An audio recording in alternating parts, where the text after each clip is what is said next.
Hey guys, I am Adrian from the Digital Dojos at digitaldojos.com, and as every year, I like to release 24 hours before the event, or less than 24 hours now, the Apple 2012 event, one of the biggest events for the year, and definitely one of the biggest traffic days for not only my site but many, many tech sites out there. Just because it's interesting news, and Apple, when they have these events, tend to do something revolutionary. This case, the iPhone is speculated to release, and definitely going to take the market by storm, in my opinion.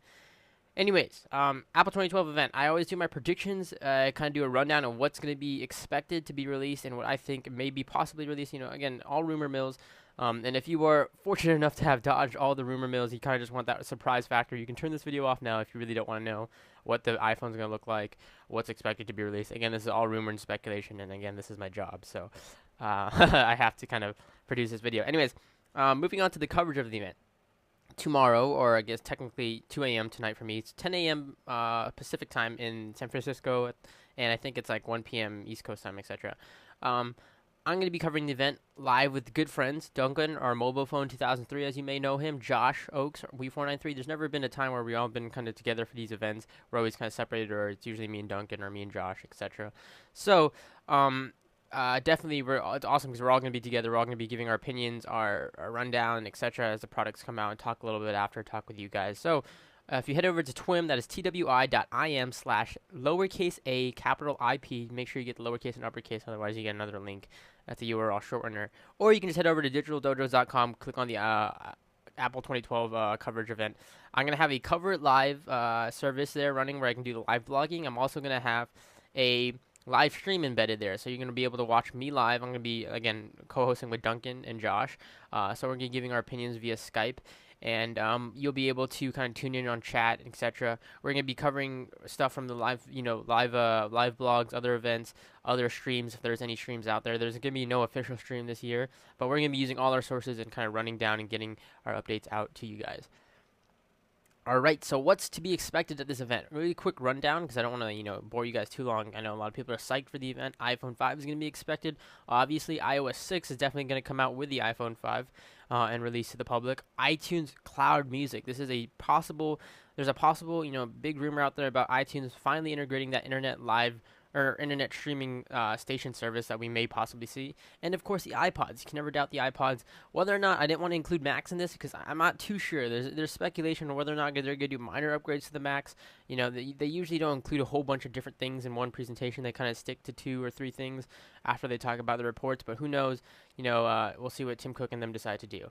All right, so first off, let's talk about the iPhone 5. First off, this isn't the 5th generation. Let's get that out the way. This is the 5th generation right here. The iPhone 4S that you're holding is the 5th, or if you have one, is the 5th generation of iPhone. So whether or not this will be called the iPhone 5 is not sure. Definitely this is called the iPhone 4S, much like we did with the 3G into the 3GS, the speed upgrades.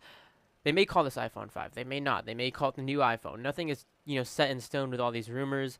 The designs maybe, but Apple could pull a Houdini effect on us, and nothing is too certain with these. Again, there's been so many speculations. Last year, there was talking, how the iPhone 4S wouldn't be a big deal, and obviously that's the best-selling phone now.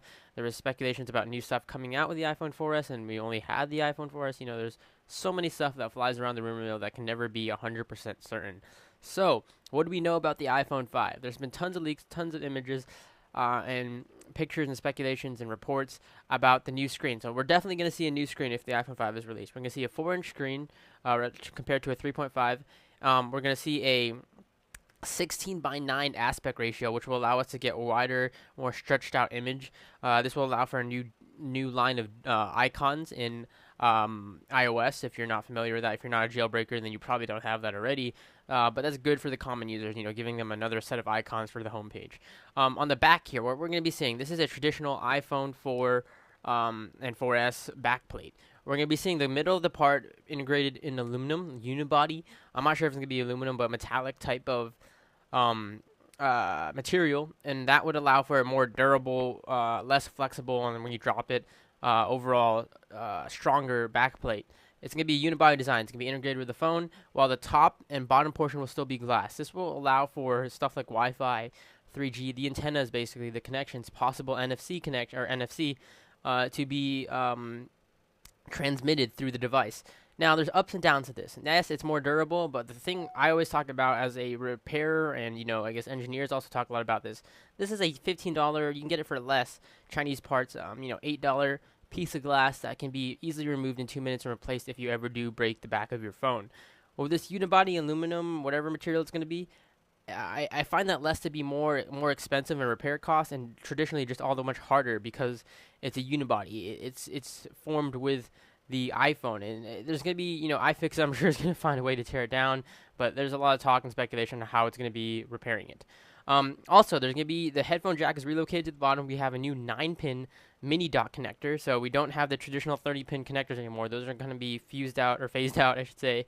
So there's going to be a move to this new 9-pin dock connector, which possibly may be MagSafe. There's talk about it being MagSafe, which would be really cool for the phone and all that. So we'll see how that plays out. This is the inside.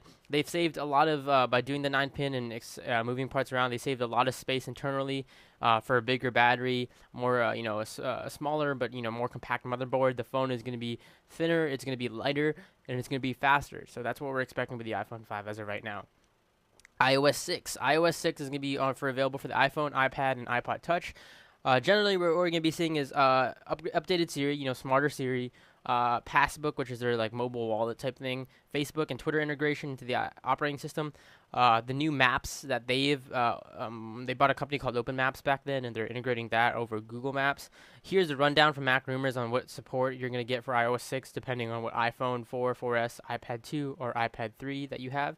So this is the features you're going to get. Small little quirky updates like Contacts, Phone app is getting new updates. A lot of iOS 6 stuff is already out there because it's been released in beta to the developers. iTunes Cloud. This is the huge rumor that a lot of people are talking about. They already kind of have iTunes in the cloud, with Match services and stuff like that. This could be a premium service that people are speculating. A couple years ago they bought Lala, the music streaming service. People are speculating that iTunes is going to be releasing a Pandora competitor where you can stream music online through a website or wherever it may be, and maybe stream your iTunes. Get all this related content to your iTunes library. So maybe you purchase a song, and if you're a premium member, you can get similar music tracks to that and stream it online. This would be a huge competitor just because iTunes already has the accounts, it has the credit card numbers, it has us as customers, it has a huge customer base that it can sell this out to or provide as premium content. Along with that, musical digital rights tends to be a huge thing when it comes to music streaming, and Apple definitely already has the hookups and connections with these music streaming services or music streaming companies, I should say, or music companies in the industry. So if they do this, this would be definitely a huge change in the music industry. A huge shift, and also a huge competitor towards Pandora. So again, this is all speculation. Last but not least, the iPods. Now, a lot of people said, hey, they're not going to really talk about the iPods here, but now recently a lot of rumors are surfacing that about the, time frame where they would release a new iPod. So Mac Rumors also, or this is actually a KGI research, release a estimated launch schedule for Apple, and around the time they release the iPhone 5, they also tend to release not a new iPhone, they tend to release a new iPod Touch. Followed by a new iPod Nano and iPad. That's all talk about the mini iPad and stuff like that. That's kind of later down the road. There's been a lot of leaked rumors about that, but they're not going to release the iPad mini at the same time they release the iPhone just because it would kind of overshadow the iPhone event, and you obviously want the iPhone to be the center of this event and center release and all of that. So we may see a new iPod Touch, possibly with the same kind of upgrades that the iPhone got. A new dock connector, maybe a better screen, 16:9 aspect ratio, maybe a little bit bigger, thinner, and just more mobile. The iPod Touch is for those people who don't want to pay a service plan. They just want the Wi-Fi capability, the touchscreen and all that, the gaming that the iPhone offers. So that would be definitely a huge upgrade. iPod Nanos, that we may see them taking more of that sports approach. A lot of people like them as the watch. So we may see Apple kind of adopt that and kind of provide their own thing, make it more touch friendly, and overall, there's a lot of talk about the iPod Nano getting its next iteration of upgrade, and the iPod Shuffle. While this thing always gets more minimalistic and minimalistic, that was one of my first iPods, the iPod Shuffle.